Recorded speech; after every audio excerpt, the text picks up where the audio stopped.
This conference will now be recorded.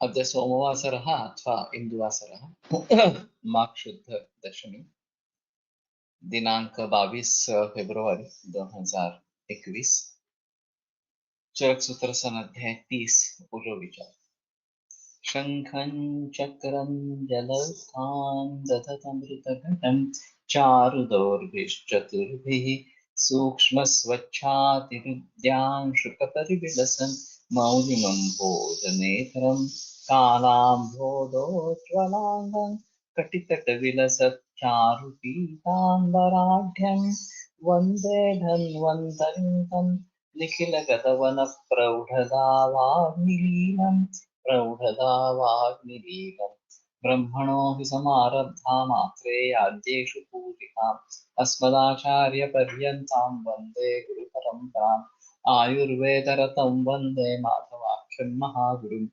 आयुर्वेदामृतं सर्वं शिष्येभ्यो यः प्रदत्तवान् द्रष्टाज्ञानी दृष्टकर्मा कृतकर्मा तथैव च अध्यापको विश्वश्रेष्ठो महान् संशोधकस्तथा गुणैरेतैः समुदितैः यत्कार्यं प्रतनोति सः समृद्ध्यर्थं हि कार्यस्य वयं नु प्रयतामहे सरस्वत्यै नमो यस्याः प्रसादात् पुण्यकर्मभिः बुद्धिदर्पणसङ्क्रान्तं जगदध्यक्षमीक्षते आत्रेयं प्रथमं वन्दे आयुर्वेदशिखद्गुरुम् आयुर्वेदामृतं सर्वं गृहीत्वा हि सुरेश्वरात् अग्निवेशादिकेभ्यो यत् प्रेच्छत् मुनिसत्तमः प्रथमं तन्त्रकर्तारम् अग्निवेशं नमाम्यहम् त्रिवारम् ओङ्कारः क्रियते ॐ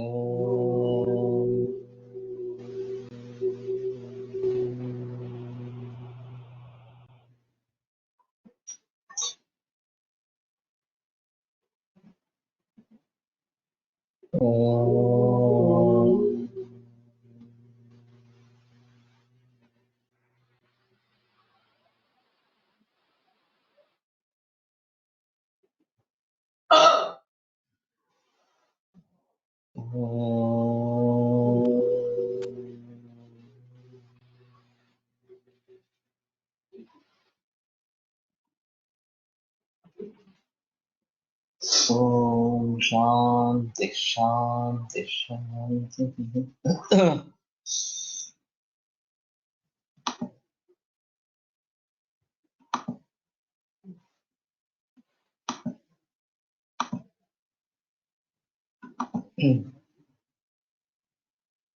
मानात् धमन्या श्रवणात् श्रोतांसि शरणात् शिराः तर्हि शब्दव्युत्पत्त्या धमनी शिरा स्रोतसा विभिन्नाः अर्थाः मानं यत्र भवति तत्र धमनी सा वक्तव्या श्रवणं यत्र सम्भवति तत् स्रोतस् इति विज्ञेयम् एवं शरणं यत्र सम्भवति तत्र ताः शिराः बोद्धव्याः इति फलितार्थः तन्महत्ता महामूलाः तच्चौजः परिरक्षता परिहार्या विशेषेण मानसो दुःखहेतवः इदं सूत्रं महत्वपूर्णं तन्महत् तत् हृदयं ताः महामूलाः दशधमन्यः एवञ्च तच्च ओजः परिरक्षता पुरुषेण विशेषतः मानसो दुःखहेतवः परिहार्या विशेषेण मनसो ये दुःखहेतवः ते परिहर्तव्याः तो जो व्यक्ति इस महत यानी कि हृदय उससे उत्पन्न होने वाली दश धमनी और जो वह धमनी इस प्रकार की और उससे बहने वाला जो ओज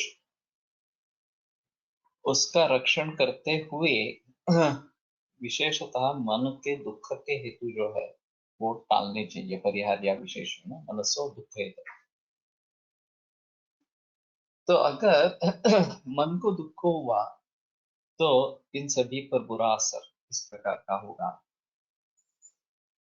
और फिर आज के जो आईएचडी या माइक्रोरेज इंफार्क्शन इसके आगे होने वाला इसमें अहम मुद्दा इसी बात का है मानसिक दुख हेतु ये इसका मूल कारण इस प्रकार का हृदरोग का मूल कारण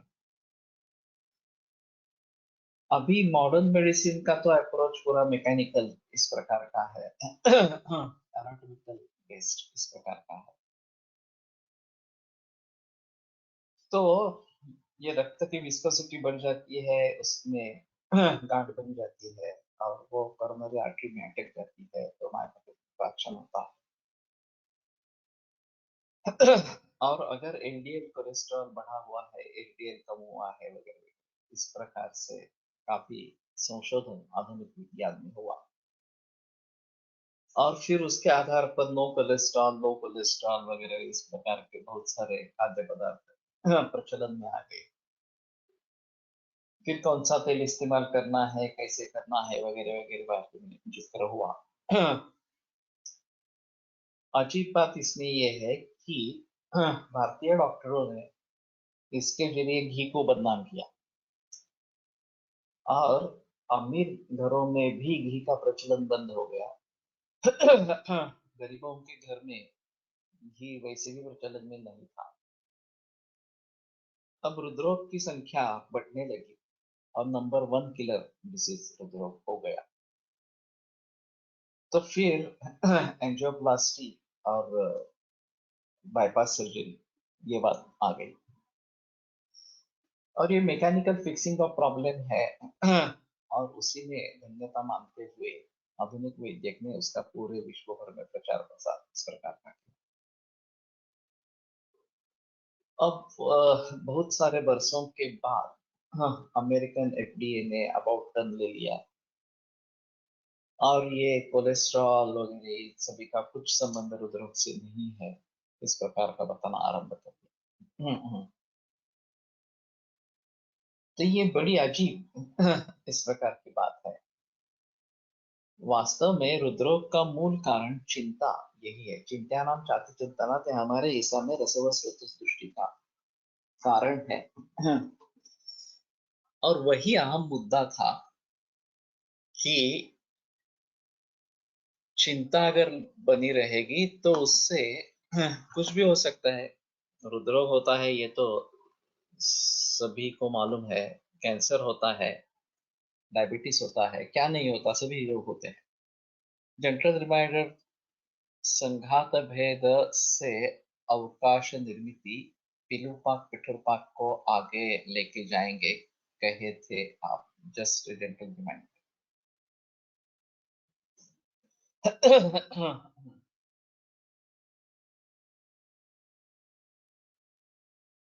ठीक है। हम बात कर रहे थे पाचन की और क्लेदन से पाचन होता है विशेषतः जल महाभूत से और फिर उसमें संघात भेद होता है और संघात भेद होने के कारण, लेकिन वो भी ज्यादा नहीं होना चाहिए, क्या क्लेदन नाशना ज्यादा क्लेद नहीं होना चाहिए,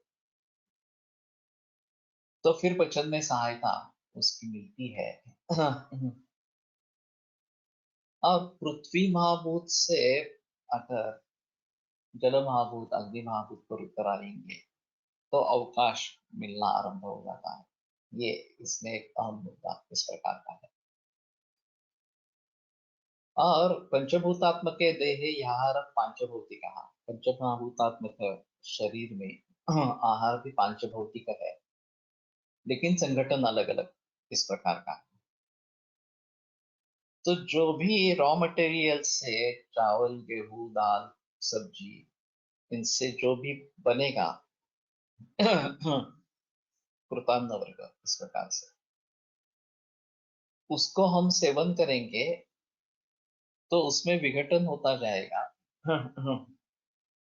और एक विशिष्ट स्तर प्राप्त होगा पंचमहाभूतों का, जहां से शरीर के दोष धातु मल इनका निर्माण आरंभ होगा।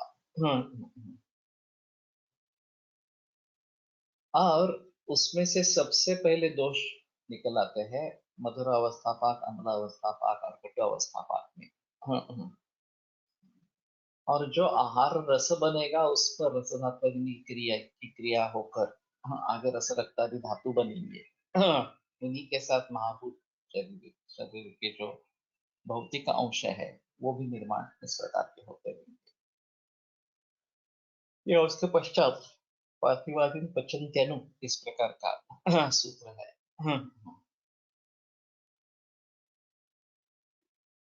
तो मूल आहार द्रव्य का संघात भेद होकर इस प्रकार से आहार रस इस प्रकार का बनेगा और उसके ऊपर धात्वग्नि की पूताग्नि की क्रिया होते हुए उससे रसरक्तादि धातु बनेंगे। और फिर एक अवकाश, जब पृथ्वी और जल महाभूत दोनों लय उनका अग्नि में इस प्रकार का हो जाता है तो एक अवकाश इस प्रकार का निर्माण होगा। फिर से पृथ्वी जल ये निर्माण हो रहा या उससे कार्य द्रव्य बनते रहना, ये प्रक्रिया चालू रहेगी। अब मुद्दा यह है कि पिलुपाकवाद में हर परमाणु तक वो अलग होता है और फिर उसमें अग्नि के संयोग के कारण परिवर्तन आ जाता है, ऐसा उनका कहना है। वैशेषिकों में सांख्य नहीं मानते, कि सांख्य मानते हैं कि अलग होने की जरूरत नहीं है, वैसे भी उसमें परिवर्तन अग्नि के द्वारा हो सकता है। अब हम ऐसा मानकर चलते हैं कि दोनों तरीके से काम होता रहेगा इस प्रकार से। स्पष्ट रूप से बाहर हम देखते हैं कि विघटन होने की आवश्यकता नहीं है।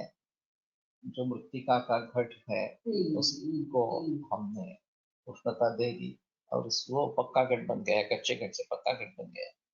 उसमें घट फूटने का वगैरह कोई सवाल नहीं है, घट तो ऐसा ही है, लेकिन उसका काठिन्य बढ़ गया, उसमें वर्ण बदल गया वगैरह। लेकिन ऐसी ही स्थिति शरीर में होती होगी ऐसा नहीं है। शरीर में अन्न का संघात भेद इस प्रकार का हो जाता है और नहीं मानते कि परमाणु तक ये अलग अलग हो जाते हैं, लेकिन कहीं बीच में ये जो आहार के भौतिक अंश है वो इस स्तर पर आते हैं कि जिससे शारीर का भौतिक स्तर आरंभ इस प्रकार का होगा।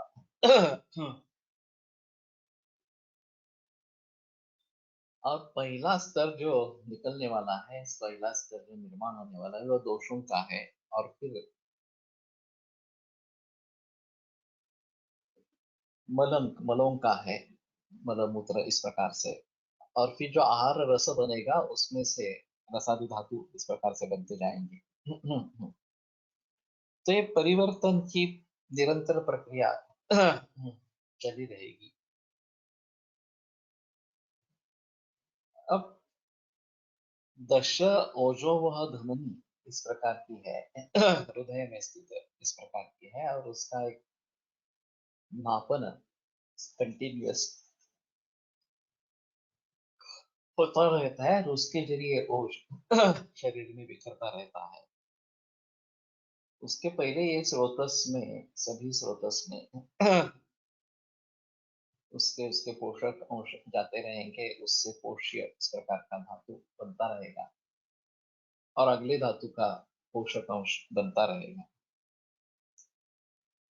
तो ये स्रोतस की संकल्पना है। और सरणात् सिराहा, अगर नाभि से संबद्ध सिरा इस प्रकार से है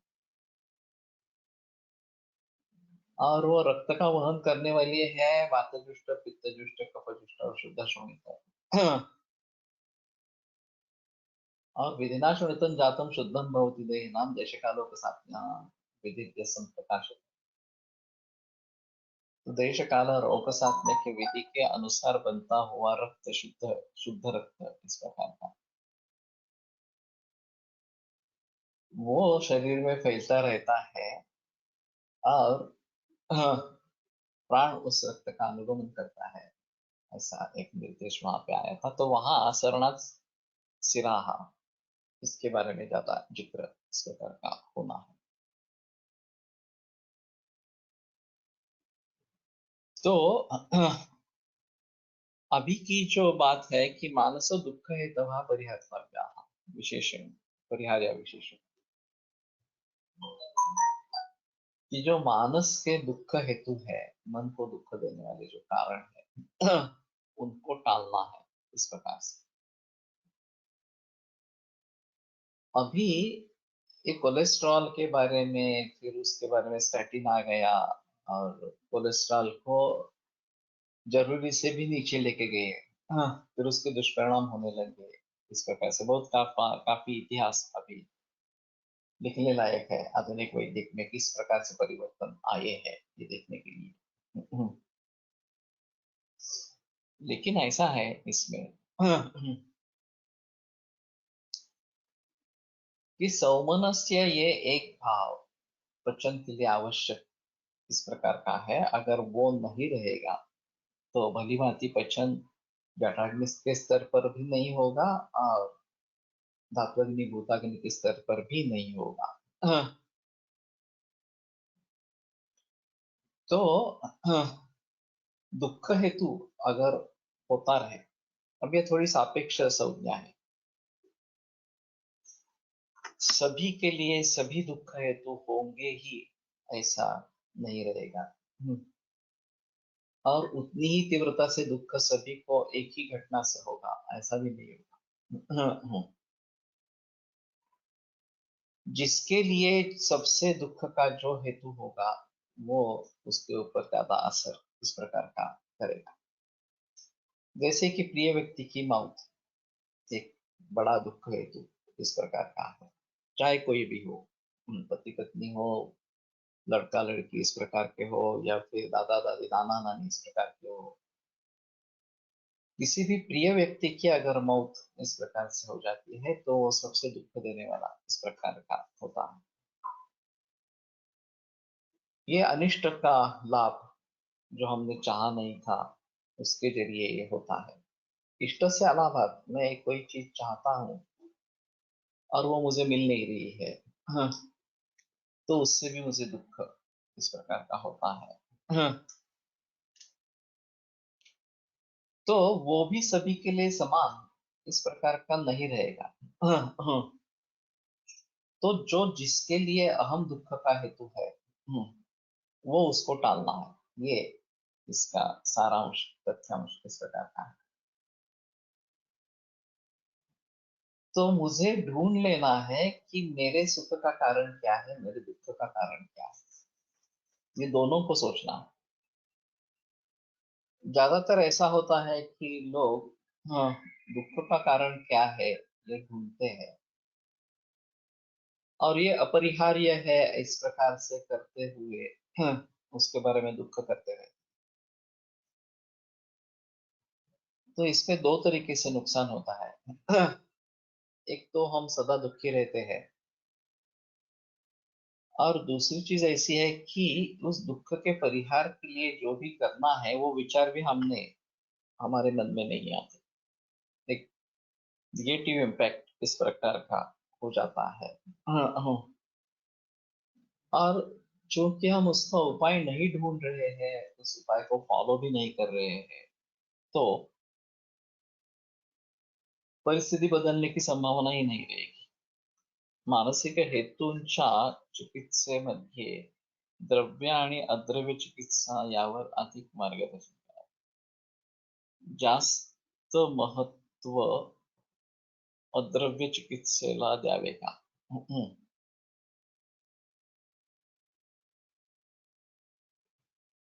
तो अभी वास्तव में ऐसा है, मानसो ज्ञान विज्ञान धैर्य स्मृति समाधि ये सूत्र है। तो ज्ञान विज्ञान धैर्य स्मृति और समाधि, इनसे मानस रोग दूर होते हैं, ये चिकित्सा है मानस रोग। और आत्मादि विज्ञान वगैरह ये मानस रोग की चिकित्सा है, ऐसा वाग्भट ने कहा है इस प्रकार से। तो ये तो सबसे मूल है कि उपधाय परो हेतु दुख दुखाश्रय प्रधा त्याग सर्वोपधानांच सर्व दुख व्यपोहा, ये जो चरक का कहना है कि उपधा ये सबसे श्रेष्ठ हेतु है। उपभोग लालसा तृष्णा इस प्रकार से।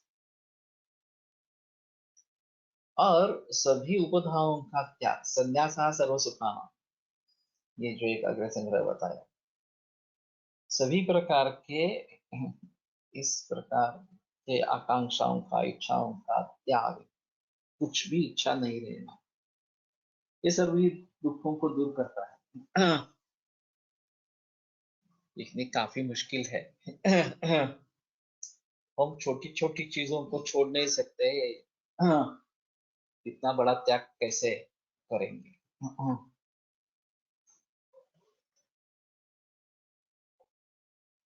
तो इसीलिए व्रत वैकल्य वगैरह जो है, इनका आयोजन है कि मन को हम सिखाते रहे कि नहीं, इनसे मुझे दूर रहना है, ये मुझे नहीं करना है, ये नहीं खाना है, इस प्रकार से। तो मन के ऊपर काबू पाने का वो एक उपाय इस प्रकार का। वैसे देखा जाए तो लौकिक सुख ज्यादातर इंद्रियों से संबद्ध इस प्रकार से होता है कि मुझे अच्छा दिखने के लिए चाहिए, तो मुझे चक्षुरेंद्रिय का जो सुख सुख है वो मिलेगा। मुझे अच्छा सुनने के लिए चाहिए, तो मुझे श्रोत्रेंद्रिय का सुख इस प्रकार का प्राप्त हो जाएगा। और हम समझते हैं कि जो भी इसके लिए साधन है, उनके ऊपर ये सुख इस प्रकार का निर्भर है। तो हमारे पास साधन होंगे तो हम सुखी होंगे इस प्रकार से। और उन साधनों के लिए पैसा चाहिए, और पैसा कमाने के लिए प्रयास करने चाहिए। और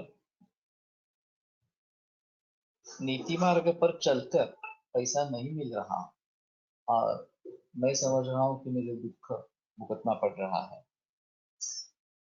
तो फिर अधर्माचरण की तरफ प्रवृत्ति हो सकती है।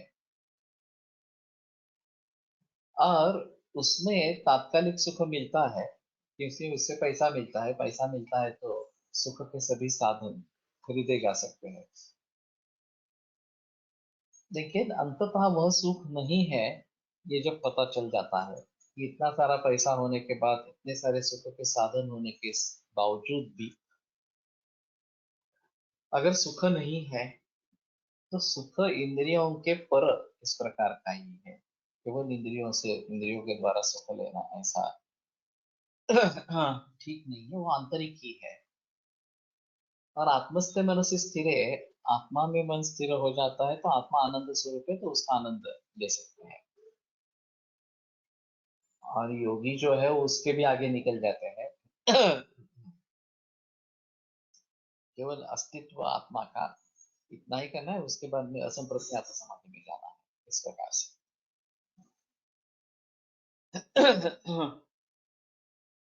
तो कहने का तात्पर्य अर्थ ये है कि जिसको हम सुख मानते हैं, वो वास्तव में सुख है या नहीं है, ये एक सोचना है। और दूसरी चीज, जिसको हम दुख मानते हैं, वो वास्तव में दुख है या नहीं है, ये भी सोचना है। तो बहुत ही कम दुख ऐसे होंगे जो रियली दुख होंगे। किसी व्यक्ति की मौत होना, ये दुखदायक घटना है, उसमें कोई संदेह इस प्रकार का नहीं है। लेकिन छोटे छोटे मुद्दों को लेकर अगर हम दुख लेते रहे उसमें से, तो ये निष्कारण दुख लेना इस प्रकार का है। तो इसलिए मन को शांत रखना, मन को काबू में रखना, और अच्छा विचार करना कि ज्ञान होना, अध्यात्म ज्ञान होना कि वास्तव में सही क्या है इस प्रकार से। तो इसके जरिए हमें पता चलेगा कि जिसको हम दुख कह रहे हैं वो दुख है ही नहीं वास्तव में। एक तरीका होता है कि उससे जिनको ज्यादा दुख है उनकी तरफ देखें, तो हमारा दुख हमें हल्का लगता है। हाँ, कि मेरे पास इससे बड़ा मकान होना चाहिए था, हाँ, देखो उस व्यक्ति के पास 5 रूम वाला मकान है इस प्रकार से, और मेरे पास 3 रूम का है। हाँ, तो जो एक रूम में गृहस्थी कर रहे हैं उनकी तरफ देखो, तो एहसास होगा कि उनके हिसाब से तो मैं सुखी इस प्रकार का हूँ। तो जो हमसे ज्यादा दुखी है, जिनके पास सुख के साधन इस प्रकार के नहीं है, उनकी तरफ देखना, ये एक तरीका हो सकता है। लेकिन वास्तव में सुख क्या है, दुख क्या है, इसके बारे में सोचना। सर्वेषाम अनुकूलतया वेदनीयम सुखम, सभी के लिए अनुकूल इस प्रकार का होना, ये सुख है। इसमें सभी के लिए ये एक बहुत अहम चीज इस प्रकार की, मेरे लिए अनुकूल हो, दूसरे के लिए प्रतिकूल इस प्रकार का हो, तो वास्तव में सुख नहीं रहे। आपाततः सुख मिलेगा, लेकिन हाँ, नैक सुखी न सर्वत्र विशरद्धो न च शंकिता, जो वाग्भट ने कहा, न एक सुखी स्या। सिर्फ अपने अपने सुख का विचार मत करे, सभी लोगों के, परिवार के, समाज के लोगों के सुख का विचार इस प्रकार से करे, और जिसमें सभी की भलाई हो, सभी को सुख प्राप्त हो, ऐसा करे। ये इसमें एक अहम इस प्रकार का मुद्दा है। तो ये तो अद्रव्य चिकित्सा इस प्रकार से कही जाएगी। लेकिन फिलहाल साइकोटिक ड्रग्स का जो प्रचलन चल रहा है, डिप्रेशन में कोई व्यक्ति एंटी डिप्रेसिव ड्रग दे दिया, तो डिप्रेशन से कुछ समय के लिए बाहर आ गए, और दुख कम हो गया, ये अनुभव दिखता है इस प्रकार से। लेकिन ये तात्कालिक है, मूल रूप से समस्या सुलझाने वाला नहीं है। और जो दवा का असर निकल जाएगा तो फिर से वही स्थिति आ पहुंचे। तो इसमें दो तरीके से सोच सकते हैं। एक, हम भी द्रव्य चिकित्सा में घुसे क्या, किसी न किसी द्रव्यों का प्रयोग करके मूड इरिटेबलिटर्स हो, एंटी डिप्रेसेंट हो, इस प्रकार की दवाइयां हमारे ग्रंथों में से निकालें। अभी भयनाशन इस प्रकार की कुछ दवाइयां हैं, अभिरू शतावरी है, या फिर तगर है, तो वो दे देंगे, और फिर उससे भय अगर कम हो जाएगा, भय कम हो जाएगा तो ओज इस प्रकार से बढ़ेगा, और वो बढ़ेगा तो फिर पॉजिटिव थिंकिंग ऐसा कुछ शुरू होगा।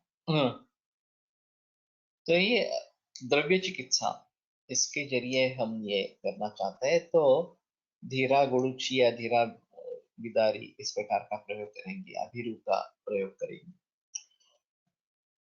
शिव इस प्रकार की जो औषधियां हैं, जो कल्याण करने वाली इस प्रकार की औषधियां हैं, उनका प्रयोग करेंगे। तो दुख हेतुओं को हम टाल सकेंगे, हाँ, जिससे दुख हो रहा है उनको टाल सकेंगे। लेकिन फिर भी उसके बावजूद भी विज्ञान होना ये बहुत जरूरी इस प्रकार का रहेगा। और वास्तव में आत्मा निर्विकार इस प्रकार, सुख दुख वगैरह ये सब उसके गुण इस प्रकार के बताए गए हैं, लेकिन वो निर्विकार इस प्रकार का है। हमें लगता है कि मुझे दुख हुआ है, हमें लगता है कि मुझे सुख हुआ है इस प्रकार से, वास्तव में ऐसा कुछ भी नहीं है। अभी सांख्य लोग इसको मानते हैं कि ये प्रकृति की वजह से पुरुष को लगता है कि वो सुखी है, दुखी है इस प्रकार से, और जब प्रकृति अलग हो जाती है, तो पुरुष पहले भी बद्ध नहीं था, अभी भी बद्ध नहीं है, तो उसको दुख होने का कोई सवाल नहीं उठता। तो मेरे ख्याल में द्रव्य और अद्रव्य दोनों का विचार होना चाहिए, क्योंकि एलोपैथी में अभी तो द्रव्य चिकित्सा ही प्रचलन में है, उनका काउंसलिंग उन्होंने छोड़ दिया अभी। लेकिन भली भांति काउंसलिंग हो, तो उसमें उस व्यक्ति की जो विचारधारा है, जो मानसिकता है, माइंडसेट है, उसको ध्यान में रखते हुए उसको उपदेश करना चाहिए, उसको बताना चाहिए। यो यथा परितुष्यति तद तथैव अनुवर्तयेत।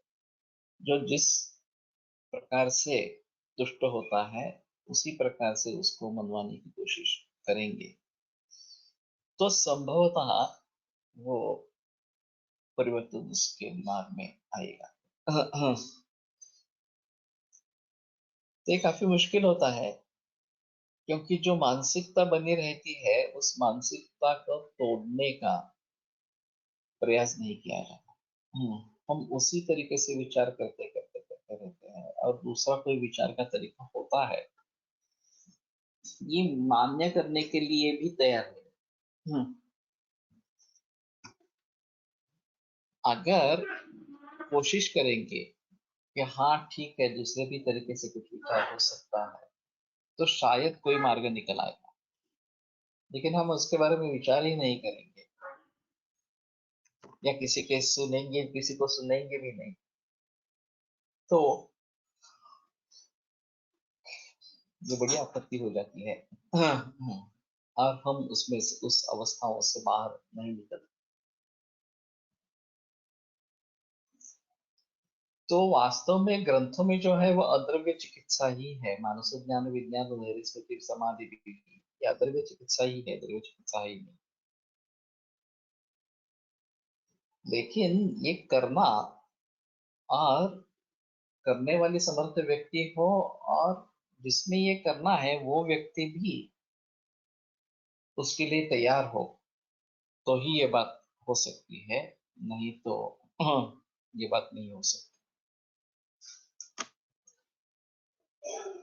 और अगर हम सुख दुख के बारे में भी जानते नहीं है सर्वेशम अनुकूलतया सुखम वेदनीयम सुखम ये जैसी बात हुई सर्वम ह्यात्मवशम सुखम सर्वम परवशम दुखम ये भी दूसरी व्याख्या की जाती है कि जो जो अपने अधीन है वो सुख है जो हमारे अधीन नहीं है परवश है वो दुख है। हमारा सुख या दुख अगर किसी दूसरे बात पर निर्भर है तो वो दुख ही है। कि अगर मेरे पास मोबाइल होता अगर मैं ये व्हाट्सएप कर लेती अगर ये मुझे संदेशा मिल जाता वगैरह वगैरह तो ये नौबत नहीं आती इस प्रकार से। तो मेरा सुख उस मोबाइल पर उस व्हाट्सएप पर इस प्रकार का है निर्भर है। तो जो अपने पर निर्भर नहीं है दूसरे किसी चीज पर निर्भर है वो दुख ही है ऐसा समझ लेना चाहिए। तो वास्तव में सुख क्या है और दुख क्या है ये समझ लेना बहुत जरूरी इस प्रकार का रहेगा। और फिर मुझे दुख क्यों होता है ये इसके बारे में सोचना जरूरी है। ज्यादातर स्थिति ऐसी ही लग रहती है। हाँ, कि मुझे एक चीज चाहिए वो मुझे मिल नहीं रही है इसके अलावा इसलिए मुझे दुख होता है। हाँ, और जिस चीज को मैं नहीं चाहता वो अगर मुझे भुगतनी पड़े तो भी अ, दुख इस प्रकार का होता है। In patients with depression and suicidal tendency, does counseling really help? Many times the peripheral causes don't doesn't change, which doesn't change the original cause. इसलिए मैं कह रहा था कि यो यथा परिस्थिति तम तथैव अनुवर्तते। अगर हम उस व्यक्ति के स्थान पर है ऐसा सोचेंगे तो शायद वो व्यक्ति जिस प्रकार से विचार करता है ये विचार ध्यान में आ सकते हैं और फिर त्रयस्थ होकर उन विचारों को देखना है तो शायद कुछ मार्ग निकल आए। ये काफी मुश्किल इस प्रकार की प्रोसेस है लेकिन होता ही नहीं है ऐसा तो नहीं है होता है। इस प्रकार की काउंसलिंग से भी अच्छे रिजल्ट्स मिलते हैं परिवर्तन आ जाता है इस प्रकार से। और दुख के हेतु का निवारण होता है। अगर आयुर्वेद प्रथम पसंदी का वैद्य नहीं है, ये मेरा दुख है। मेरा दुख क्या है ये मुझे डिफाइन करना। इतना अच्छा शास्त्र है, इतना बड़ा शास्त्र है, इतना मूलभूत है, और फिर भी हमारे देश में भी ये प्रथम पसंदी का वैद्य नहीं है। बाकी देशों की तो बात ही छोड़ो इस प्रकार से। तो ये अगर मेरे दुख का कारण है, तो दुख टालने के लिए मुझे क्या करना चाहिए? हम ऐसा नहीं कहेंगे कि बस भूल जाओ इस दुख को, तुम अपने अपने प्रैक्टिस करते रहो, अपने लिए जो करना है वो करो, पैसा कमाओ, बस हो जाएगा, बाकी क्या करने का है। हाँ, तो ये अगर दुख है तो ये दुख का परिहार है ही नहीं। इस प्रकार का जिस प्रकार का दुख है, उसके अनुसार उसके परिहार कैसे करना है उसके बारे में सोचना है। तो कोलोटकर सर ने इसके बारे में सोचा, और फिर उन्होंने उसका कारण क्या है, आयुर्वेद प्रथम पसंदी का वैद्य क्यों नहीं है, ये कारण ढूंढने की कोशिश। फिर पता चला कि शास्त्र तो अच्छा है, लेकिन पढ़ाई नहीं है, सिखाना भी नहीं है, प्रैक्टिकल नहीं है। तो सिर्फ शास्त्र अच्छा होने से क्या होगा? अगर भली भांति उसकी पढ़ाई ही नहीं हो रही हो, हम मूल सूत्रों को समझ ही नहीं रहे हो, और कहीं पे उसका प्रैक्टिकल नहीं दिख रहा, तो लोग वैदिक कैसे बनेंगे? फिर इस दुख के परिहार के लिए क्या करना है? संस्कृत के ज्ञान को बढ़ाना है, मूल टीकाओं को पढ़ाना है, प्रैक्टिस सिखानी है। ये उपाय, दुख निवृत्ति के उपाय सामने आए। अब ये काफी मुश्किल है, कि इतना आसान नहीं है कि छात्रों को इकट्ठा करो, उनके माइंडसेट को चेंज। तो माइंडसेट को चेंज करना इतना आसान इस प्रकार का नहीं है, लेकिन फिर भी वो प्रयास करते रहे। और नतीजा हम देख रहे हैं कि महाराष्ट्र में काफी माहौल बदल गया है, काफी वैद्य है प्रैक्टिस करने वाले, अपने अपने तरीके से करते होंगे, अपने अपने ज्ञान विचार के आधार पर करते होंगे, लेकिन फिर भी पहले की अपेक्षा से स्थिति काफी बदल चुकी है इस प्रकार से। आध्यात्मिक विचारों का बेस शायद दुखों से बाहर निकलने में ज्यादा हेल्प करता है। वो तो ग्रंथों में लिखा ही है ना, धीरैर्यात्मादि विज्ञानम मनोदोषौषधम परम। तो बुद्धि और आत्मादि विज्ञान, ये मानस दुखों को टालने का सबसे अच्छा इस प्रकार का उपाय है। तो हमें भली भांति ये समझ लेना है,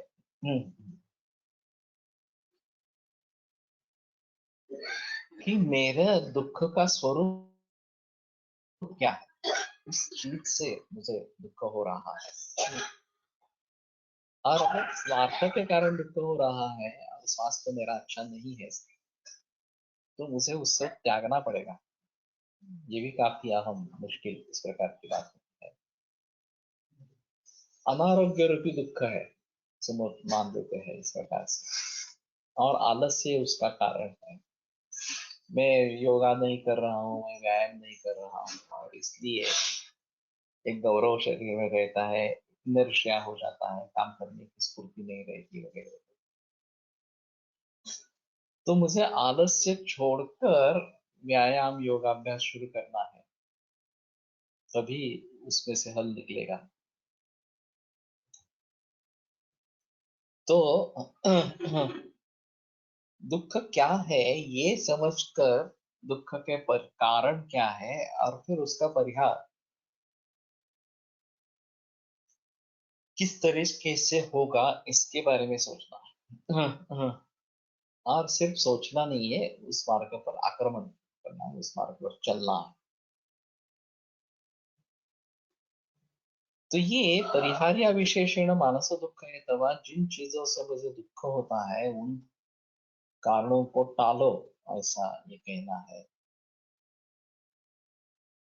तो इस मार्ग में जाएंगे तो मुझे दुख ही होगा, ऐसे अगर हमारी समझ होती है, हमें पता लगता है, तो उस मार्ग में जाना ही नहीं है। दुख हेतुओं का त्याग इस प्रकार से करना है। दिनचर्या नियमन करने से, प्रतिदिन से गलत आहार, निद्रा, व्यायाम, योगासन बदलने से और सर्वसामान्य व्याधिपत्तन की दोषपत्तन चिकित्सा से भी दुख सहन करने की क्षमता, धैर्य, प्रसन्नता बढ़ रही है। अनेक रुग्ण यह अनुभव पहले दूसरे फॉलोअप में ही बताते हैं। वैद्य ने एडवाइस चेंजेस के 60% अप्लाई करने से भी यह दिखता है।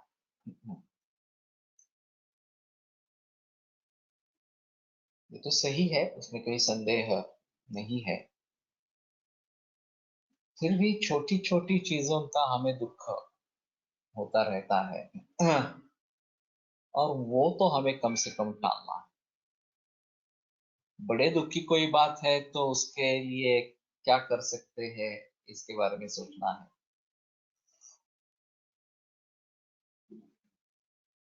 कोलटकर सर कहा करते थे कि घटना घटना होती, उसमें से दुख लेना या सुख लेना ये आपके ऊपर निर्भर है।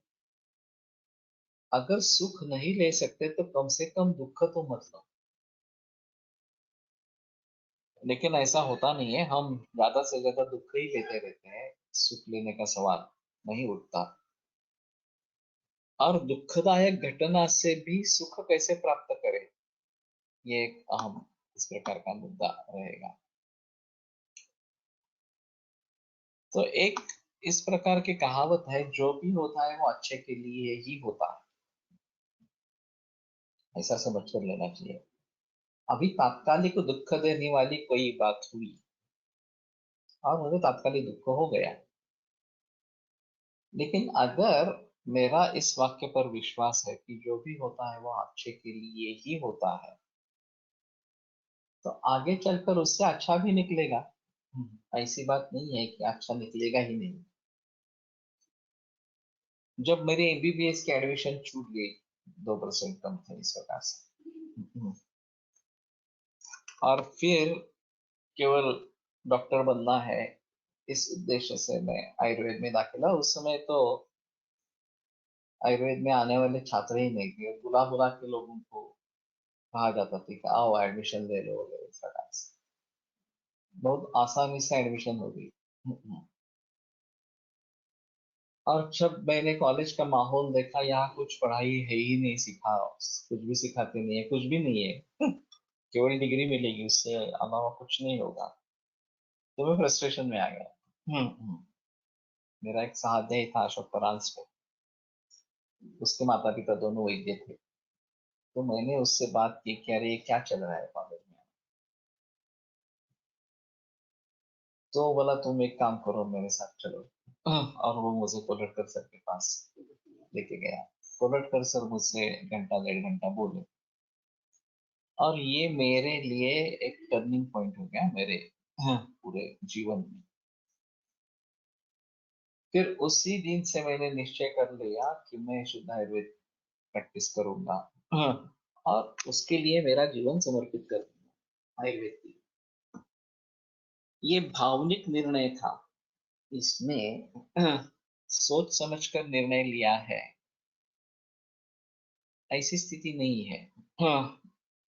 सर का प्रभाव पड़ा और मैंने ठान लिया कि ठीक है, मैं केवल आयुर्वेद करूंगा। और फिर आगे के जो भी कदम उठाए वो उसी दिशा से उठाए, उसी मार्ग पे उठाए। और अब मुझे लगता है कि अच्छा हुआ मुझे एमबीबीएस में एडमिशन नहीं मिली। जो उस समय में मुझे दुख हो रहा था कि ये कहाँ मैं जाना चाहता था, कहाँ आ गया। एमबीबीएस में जाना चाहता था, बीएमएस में आ गया, और इसमें तो कुछ भी नहीं है। और उस समय में आयुर्वेद के बारे में कुछ भी जानकारी नहीं थी। जब कोलटकर सर ने घंटा 1.5 घंटा मुझे समझाया, तो पूरा परिवर्तन आ गया। तो कहने का तात्पर्य अर्थ ये है कि दुख का हेतु क्या है। मुझे उस समय में लगा था कि हमें कुछ ज्ञान मिल ही नहीं रहा है, ये मेरे दुख का सबसे बड़ा कारण इस प्रकार का है। और फिर कोलटकर सर से पता चला कि ये कॉलेज में नहीं होने वाला, ये बाहर ही जाकर सीखना पड़ेगा, कुछ नहीं सीखना होगा। तो मैं कोलटकर सर के यहाँ टीका पढ़ने के लिए जाना मेरा आरंभ हो गया, और वैसे भी मैं अशोक परांज पे नहीं, मुजफ्फर सर के साथ जिक्र किया, तो मैं वहां जाने लगा इस प्रकार से। तो दुख क्या है, और जो भी आगे अगर मुझे दुख हुआ है इस समय, तो भी मुझे ऐसा नहीं होना चाहिए कि ये दुख की ही बात है, आगे चलकर उससे भी सुख होगा, ये भी बात हो सकती है। मैं अष्टांग आयुर्वेद महाविद्यालय में डेमोन्स्ट्रेटर था, और मेरे पास बीएमएस प्लस एमए इस प्रकार का क्वालिफिकेशन था, संस्कृत का, व्याकरण का। फिर भी लेक्चरर के लिए जो इंटरव्यूज हुए, इसमें केवल एमए संस्कृत वाले को चुना गया। वो मेरी परिचित थी। लेकिन मैं कोलटकर सर के पक्षता का था, और मैनेजमेंट अपोजिट में थी। वास्तव में कुछ भी हुआ नहीं, उसका उसके ऊपर निर्बंध आ गए, और कुछ भी अ, सभी पद दिखते ही रहे, कोई अपॉइंटमेंट हुई ही नहीं, और मैं डेमोन्स्ट्रेटर ही रहा। तो उस समय में फिर से मुझे दुख हुआ कि मेरे पास अच्छा क्वालिफिकेशन में अच्छा काम कर रहा हूँ, उसके बारे में कोई किसी को संदेह नहीं था। हाँ, मेरी पढ़ाई अच्छी थी इसके बारे में, और सिंसियरली काम कर रहा था, ऐसा कुछ नहीं था कि मैं कुछ टालता हूँ वगैरह इस प्रकार से जिम्मेदारियां टालता हूँ, ऐसा कुछ नहीं था। फिर भी मेरा सिलेक्शन नहीं हुआ, ये सरासर अन्याय था। लोगों का कहना था कि आप कोर्ट में जाओगे तो आप जीत पाओगे, लेकिन एक्चुअली अपॉइंटमेंट ही नहीं हुई।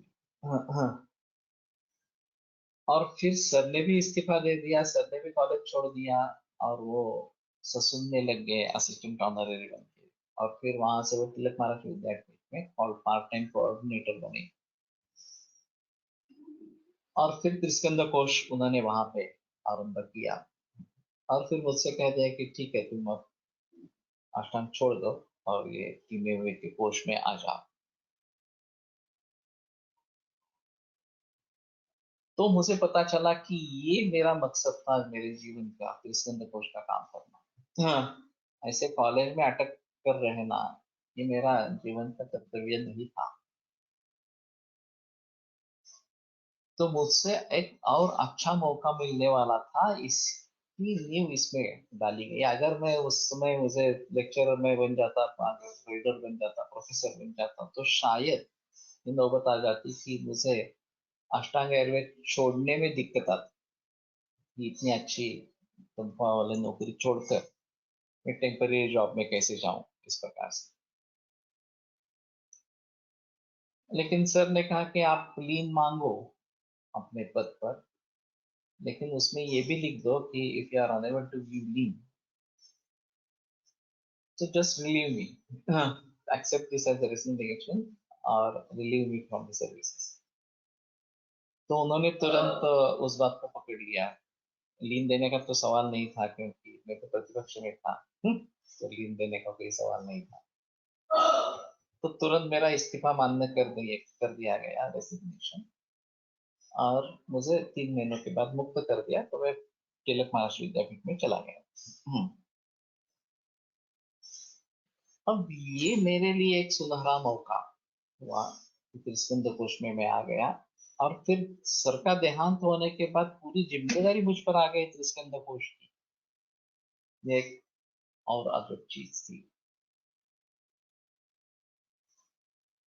लेकिन इसी घटना को अगर कोरटकर सर जिंदा होते और उन्होंने अपनी कल्पनाओं के द्वारा कोश बनाया होता,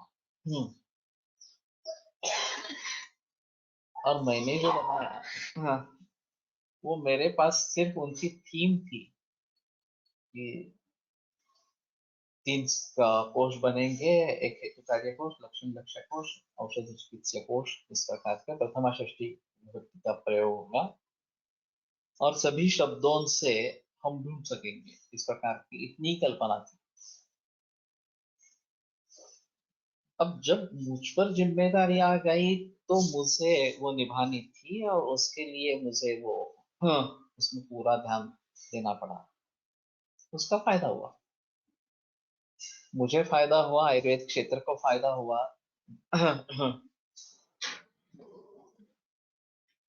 आयुर्वेद क्षेत्र की बात छोड़ो, लोगों तक कोई पहुंचा नहीं है, लेकिन मुझे तो बहुत फायदा हुआ। उसी के आधार पर मैं पातिपेदिक कोश में जुड़ गया और पातिपेदिक कोश का मैंने काम किया, आरंभ किया इस प्रकार से। तो ये परमेश्वर की योजनाएं हैं, ऐसा अगर हम समझकर चलते हैं तो हमें दुख नहीं होगा। जो भी दुख होगा तात्कालिक इस प्रकार का दुख होगा और आगे हमारे लिए इससे कुछ अच्छा निकलने वाला है, ये अगर हम सोचेंगे तो वो दुख कहीं का निकल जाएगा। मुझे अगर एमबीबीएस में एडमिशन मिल जाती तो मैं आयुर्वेद जैसे महान शास्त्र को कैसे समझ लेता। तो ये एक अहम मुद्दा है कि दुख क्या है और दुख का कारण क्या है, ये समझना चाहिए। अगर मुझे उस दुख उस बात का था कि मुझे कुछ यहाँ सीखने के लिए नहीं मिल रहा, जब कोलटकर सर से गांठ हुई और आयुर्वेद क्या है ये उन्होंने बताया, मूल ग्रंथों का अध्ययन के बारे में जिक्र किया, तो मेरे लिए द्वार खुल गया अध्ययन के लिए। जो मुझे चाहिए था वो मुझे मिलने लगा।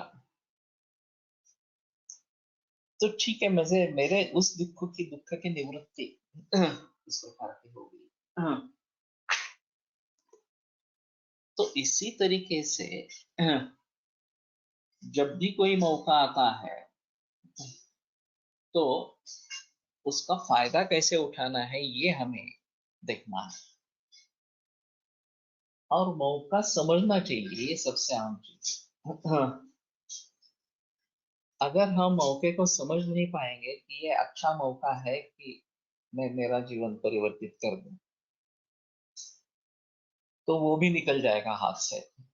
अब डिप्रेशन में, निगेटिव थॉट प्रोसेस में ये होता रहता है कि हमारे सामने विकल्प ही नहीं आते, क्या कर सकते हैं, हमारी कैपेसिटीज क्या क्या है इस प्रकार से।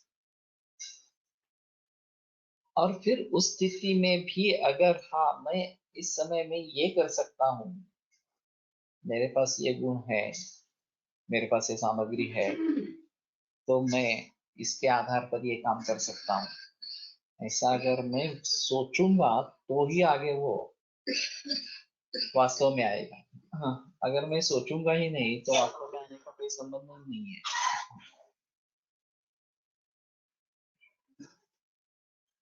तो दुख और दुख हेतु इन दोनों को समझना जरूरी है और फिर दुख हेतुओं को कैसे टाले इसके बारे में सोचना जरूरी है, इसके बारे में मार्ग दिखना जरूरी है और फिर उस मार्ग पर चलना भी जरूरी है। सिर्फ सोचने से बात नहीं रहेगी। हाँ, पर बाद में काफी समय बाद भी सही नहीं हुआ ऐसा महसूस हो के कई बार ढलती उम्र में ज्यादा अवसादग्रस्त हो जाते हैं लोग, तब कैसे परामर्श दे।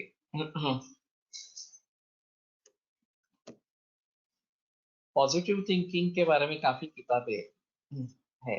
How to stop worrying and start thinking, ये रसेल की किताब है।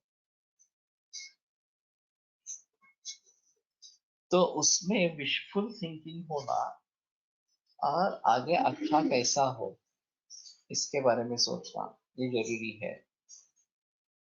और अगर आप उस प्रकार के इम्पैक्ट देते हो तो उस प्रकार से घटनाएं होती है ऐसा उनका, कहना है।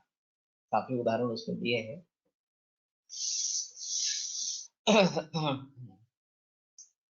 कि कोई एक बूढ़ी औरत थी, विधवा थी, और ऐसे रास्ते से जा रही थी, किसी दुकान में एक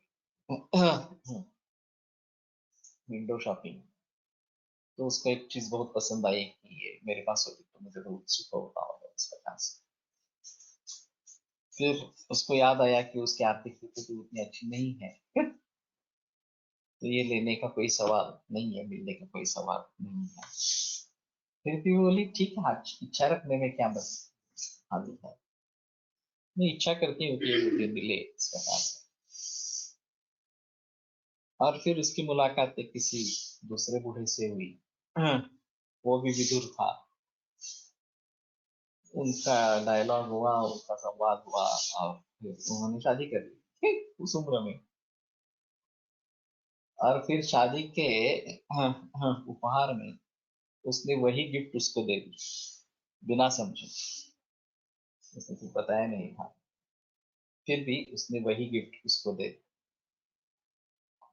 तो ये कहा जाता है कि मन अगर इस प्रकार से कुछ चाहत रखता है पॉजिटिव इस प्रकार से, तो वो चीजें होती है, ऐसा होता है। हमारे ही खुद हमारे मन पे विश्वास नहीं होता, ये सबसे बड़ी मुसीबत की इस प्रकार की बात है।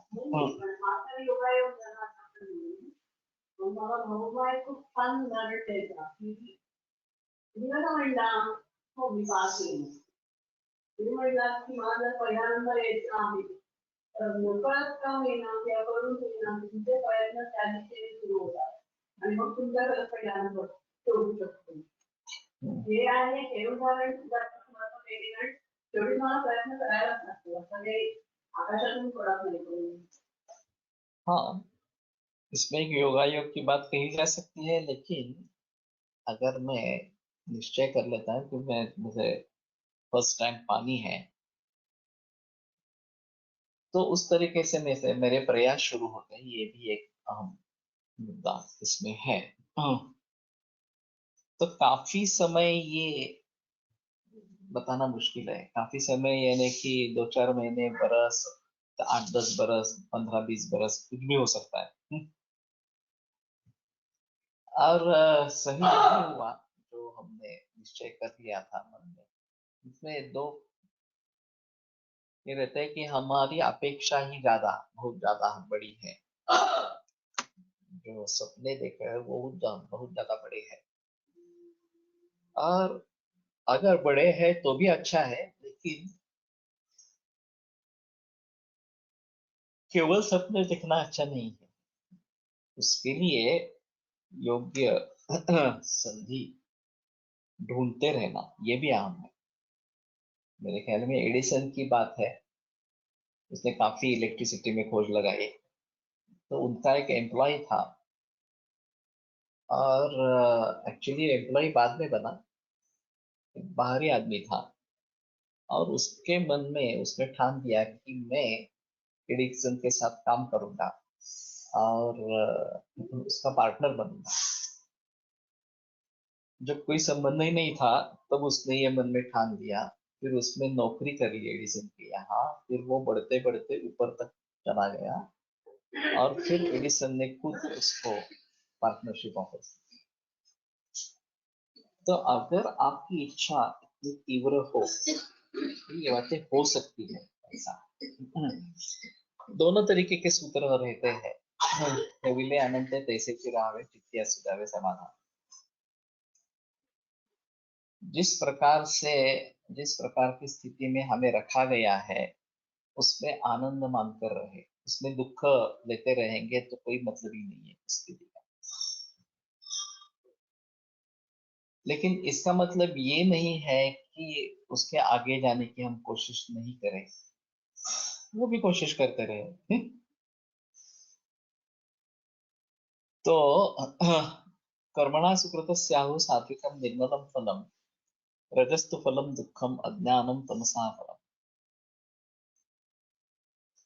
गुणत्रय विभाग योग।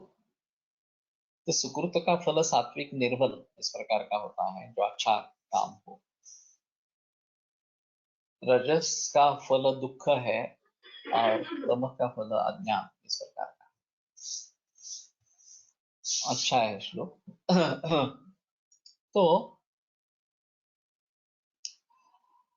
दुख क्या है, दुख हेतु क्या है, उसको कैसे टालेंगे, इसके सभी के बारे में जिक्र होना ये बहुत जरूरी इस प्रकार का होगा। और ये मूलभूत संकल्पना ये है। तो कल देखेंगे, मालूम नहीं मैं क्या कल क्या बोलूं। लेकिन ठीक है, ये सिलसिला आगे चलता है। आयुर्वेद प्रकांडो निगदितैः हि शल्यतंत्र प्रधानः शिष्येभ्यः शाश्वतोऽयं निखिलजनकृपा व्याप्तचित्तेन येन आयुर्वेदस्य वाञ्छन् पुनरपि भुवने ताञ्च सुष्ठुः प्रतिष्ठां श्रेष्ठं धन्वन्तरिं तं प्रणमति च सदा वैद्यवर्गो हि नूनम् वैद्यवर्गो हि नूनम्। ओंकारः क्रियते।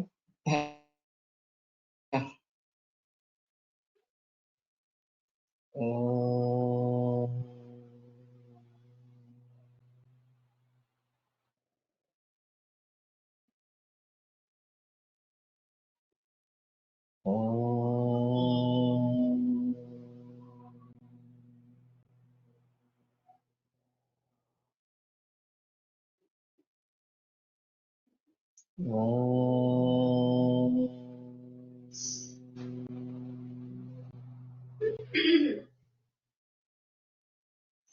ॐ शान्ति शान्ति शान्तिः। विरम्यते व्याख्यानवाकरात्।